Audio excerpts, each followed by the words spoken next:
چې زه د قاضي حسین احمد میډیکل کمپلیکس تاسو ته قصه وکم. قاضي حسین احمد میډیکل کمپلیکس کې د سهولیاتو فقدان دی او زمونږ مرګري وختي تلي تاسو ته په دې شیشه باندې خولم دي او هغه هم پې خبره وکړه. خو د دې نه غټه خندا او بې شرمي او د دې نه غټ سپکاوی د دې ټولې ضلعې شته چې هلته کې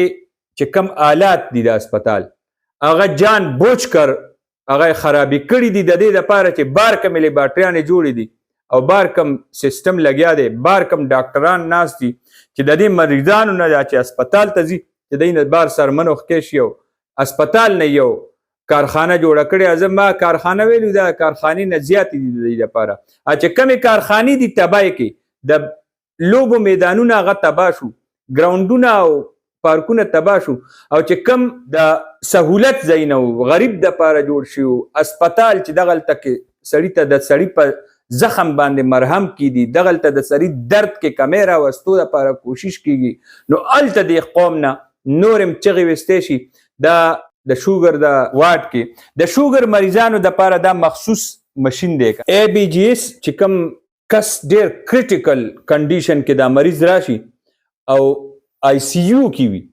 نو د هر 4 غنټې پس ټیسټ کیږي او دا ټیسټ بار په 1800 روپۍ دی. نو ته ماته ووایه چې یو بې سهاره سروالی بروالی مریض چې د هغه لاوارثه مریض آی سی یو واټ کې پروت وي او هغوی سره پیسې هم نه وي او بارم نی او دنم نی او مړ هغه دغلته پوندې مږي او مړ کیږي او دا خیرې کوي او دغه مریض باندې دی دې ته مجبور کړی دی چې سامان شته، مشین شته، د ټیسټ کولو والا مشین شته، ځکه چې نن سبا هسپتالونو کې هر څه شته خو خراب کړي دي، ناکاره دي، لا 2 نمبر اخیستی شوي دي نو هغه کار نه کوي. نو د دې نه غټه خندا نشته چې هغه مشین پروت دی او مریضان بار په 1300 روپۍ یو ټیسټ کوي او دا ټیسټ دغه واټ کې چې کم مریضي نو هغه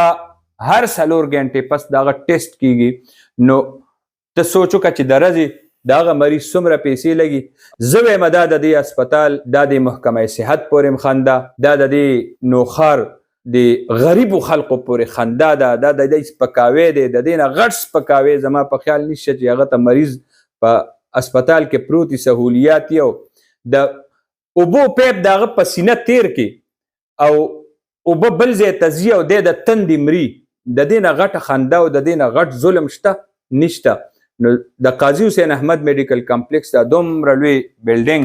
دا بلډینګ خو ولاړ دی خو دې ټایم کې د یو کارخانې صورت اختیار کړی دی او هر طرف ته پکې یو بیله شوبه او یو بیله ټیکه روانه ده او ټیکهدارانه سیستم دی پکې او هر څه آوې که آوه بګړه او خلقو نه سترمنې وویستې، هر طرف ته پکې اجرتي قاتلانو په شکل کې کار کیږي. که چا سره پیسې وي نو هغه علاج وشي او که چا سره پیسې ني. دغسې چې د شوګر مریضانو دپاره چې کم ویکسین راځي هغه په هسپتالونو کې نشته. د لیوني سپي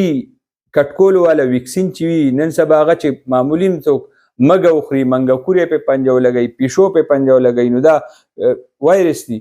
د هغې هغه ویکسین په هسپتالونو کې نشته. ما مخکې ویلی دي چې په یو هسپتال کې معلوچ ني، په ډسټرکټ هیډ کوارټر هسپتال کې روزانه د شپې بجلی ني، بجلی نشته جي، هلته کې کروڑونه روپۍ فنډ دې هسپتال له سالانه راځي. مړه 40 لاک 35 لاک روپۍ خو د دې د میاشتې د چټ پیسې دي. هغه پیسې څه شوې؟ هغه پیسې چته ځي په سیاسي ورکرانو باندې، هغوی له په تنخواګانو کې میلاویږي. دا د دې نوخار د مشرانو، د دې نوخار غریبانو، د دې نوخار ځوانانو، د دې نوخار میندو خویندو پورې دا خندام ده، دا د هغوی سپکاوین دی. ما ته ووایه چې په یو اداره کې صرف ننوتو سره چټ اخیستو سره د هغې آمدن هغه 30 لاک نه والې 40 لاک 50 لاک روپۍ پورې د هغې آمدن راځي او هغې کې د شپې بجلی ني. بجلی علاوه د دې نه د جرنیټر پیسې راځي، د جرنیټر د تیلو پیسې راځي، ګاډي پکې ولاړ دي، امبولینسې پکې ولاړ دي، هر څه شته. خو دومره مداخلت او دومره دباو او دومره نظام ختم او کوکله او وینو خوړلی دی چې د مریض علاج، مریض دپاره پایوډین نشته، مریض دپاره پکې سپیرټ نشته، مریض دپاره ټیشو پیپر نشته، مریض دپاره پکې مالوچ نشته، مریض دپاره پکې سیرین نشته، ډریپ سیټ نشته، نیډل نشته، پټۍ نشته، بینډیج دا به په هر هسپتال کې دا خو دا دکانداران هم هسې ورکوي چې چاته لاړ شي ډسپرین ګولۍ خو دله هسې درکړي. نو دا په دې هسپتالونو کې نشته. نو په داسې وطن کې به ته په څه باندې اعتماد کې او په څه به اعتبار کې او چاته به فریاد کې، کومو خلقو ته به فریاد کې، کوم چې د فریاد هغه په نور څه باندې لګیا دي، یا په ټیکو باندې لګیا دي، یا په غټو غټو کنټریکټو باندې لګیا دي. هغه خلق کم خلق چې به د دې خلقو اواز جوړېدو نو هغوی په یوټیلیټي سټورونو کې ناست دي، په میلونو کې ګرځي، چټونو پسې ګرځي، چینو پسې ګرځي. نو فریاد کولو ځای خو اوس داسې نه دی پاتې. خو زه چې دا کله کله ویم چې دا د سکولونو ماشومان چې کله د روډونو ته راوځي، د سکولونو دا ماشومان چې سیول سوسایټي جوړه شي، د سکولونو دا هلکان دا چې د کلاس روم نه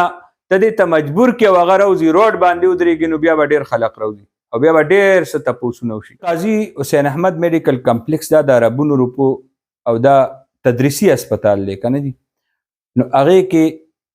د شوګر مریضانو په شوګر واټ کې او آی سی یو کې چې کوم ای بی جی ایس مشین دی، آله ده د ټیسټونو چې کوم مشین دی، د څه وخت نه خراب پروت دی. په دې باندې مخکې مونږ خبرې کړي، زمونږ ملګري روزانه دي په دې باندې فریاد کوي. تاسو به په دې شیشه کتلي شاجي او ورسره د هغه عوامي ناظم ملک صاحب و، نو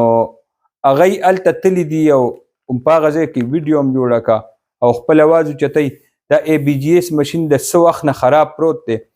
د دې وجې نه د نوخار چې کوم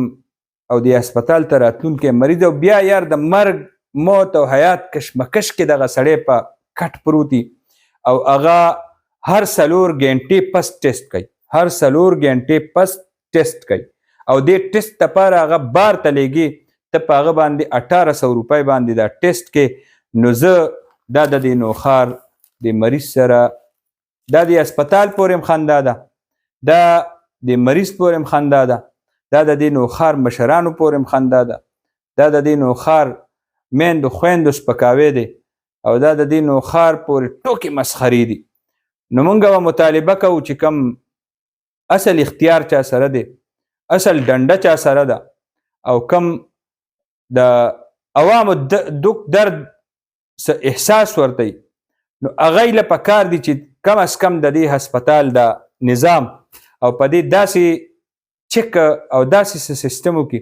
چې دا کم مشینونه دي او دې کې چې کم کرپشن شو ولې خراب پروت دی.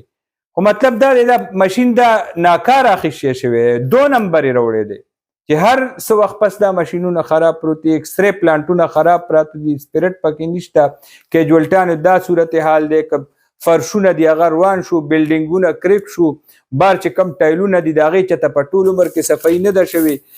صفایي دغسې نظام دی، د کنټینونو نظام دغسې دی. خودساخته 2 نمبر کوټ کې مقدمات هغه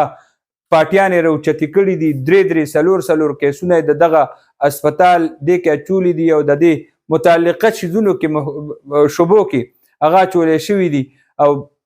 د خلقو د لوی اساسه هغې نه یو خندا او ټوکې او مذاق جوړ کړی دی. زما په خیال دا د دې زیات د دې نوټس اخیستنه غواړي او دا سنجیدګۍ سره د حل کول پکار دي او د دې نوخار خلقو لم د دې اواز چې نور اسم نه کوي یار دا ویډیو د دې کې اواز جوړ شي، په دې باندې خپل رای اظهار وکړي.